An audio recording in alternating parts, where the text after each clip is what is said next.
Hi mga kaisda, so maayong buntag mga kaisda no na napuko aning YouTube channel. Wow, sana all feeling hira kay ko mga kaisda.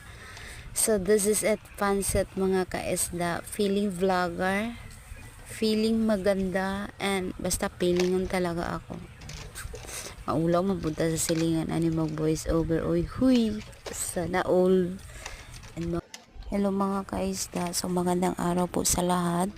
Ako po pala si Letay or Let the Vlogger. Sana all feeling yun talaga ako mga kaisda no. So ngayon magtagalog ako dito mga kaisda, kay Bisaya man ako, so pipilitin ko talaga magtagalog no para sa ako ang mga viewers nga taga Manila. Sana all feeling yun talaga ako. So for today's mga kaisda, kay abri ko sa kong tindahan, so mao ni ako ang this is my daily routine. Sana all feeling on talaga. So mga kaisda, sana